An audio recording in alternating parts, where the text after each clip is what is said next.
Brandon, have you made a decision yet when Felix Hernandez and Matt Harvey will pitch? And what's the thought process behind deciding when the time is right?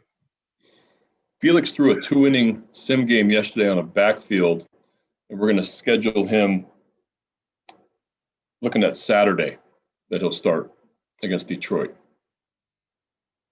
What was the second part?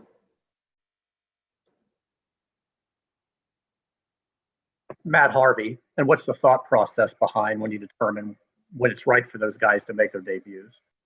Harvey's scheduled to pitch on Friday against Toronto, and we're going to evaluate him the whole month. So we'll see. Continue to give them long looks. Brett Hollander, go ahead. Hey, Brandon, just how far in your mind has Tanner Scott come since you first saw him in the spring of 19? Just the confidence level is a lot different. I thought the mechanical changes that they made last year before spring training and into spring training, with quickening up his delivery and simplifying everything for him, I thought that was really helpful. And he took a really good spring training and a good summer camp into our shortened season last year. I just thought he gained confidence as the season went along. Tanner's got lights out stuff, and he just hasn't been able to put it together. But last year, for the most part, he really threw a lot of strikes and attacked hitters. And that's all we're looking for him to do, just because his stuff is so good.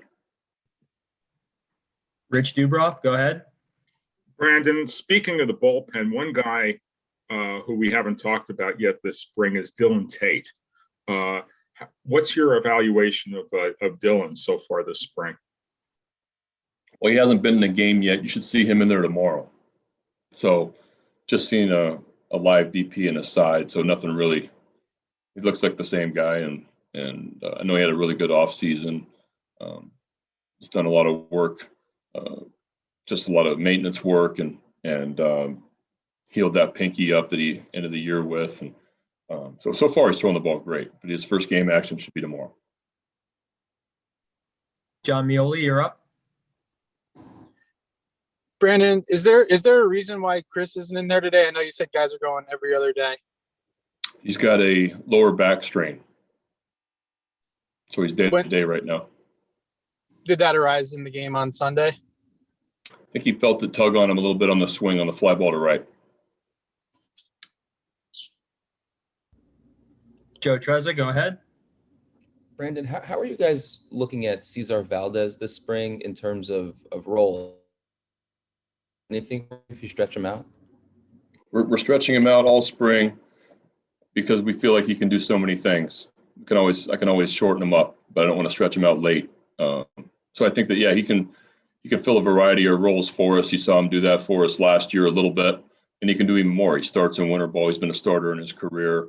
So yeah, we're going to stretch him out as a starter, or at least as a long bulk type guy, and we'll see how our bullpen stacks up at the end of camp and see where he fits in.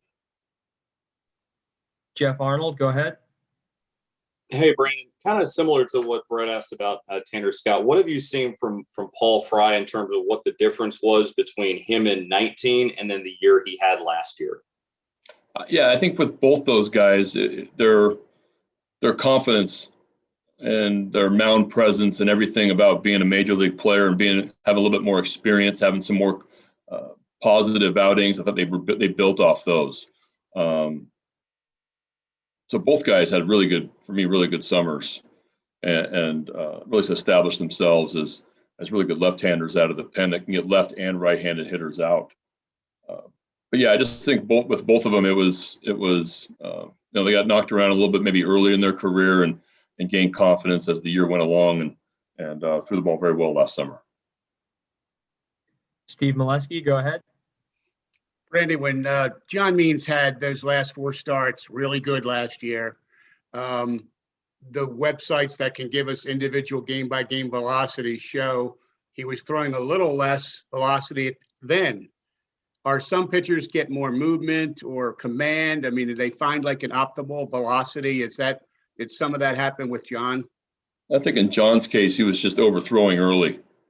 And I thought that his command wasn't the same because of it. He was trying to get extra on every fastball.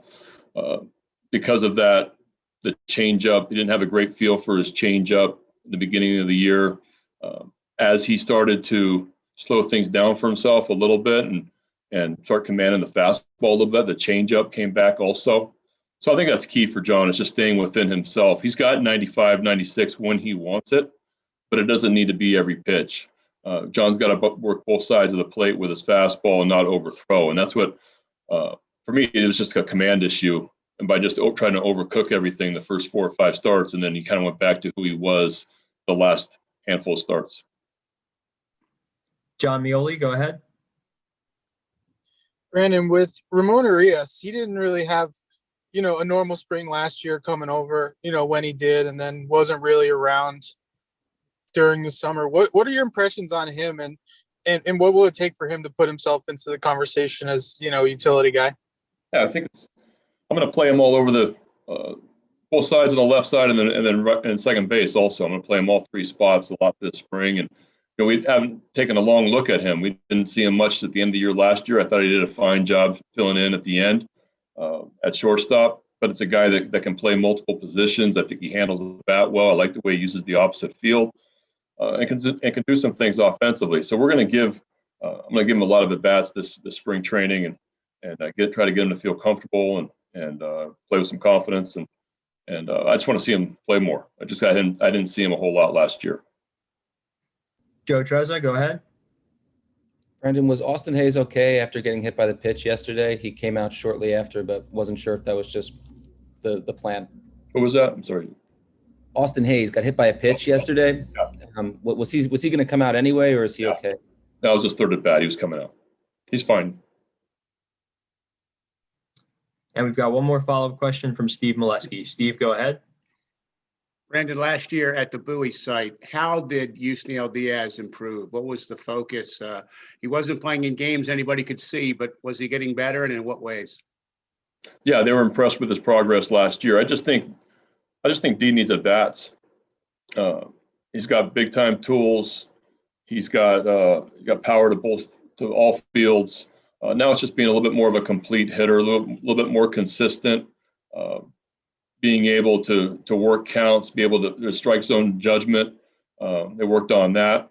But I like the way he can play defense too. He can play 3 spots in the outfield. I know he loves to play center field, but he can play both corners as well. And yeah, I just think it's about time with Diaz and the bats and consistency.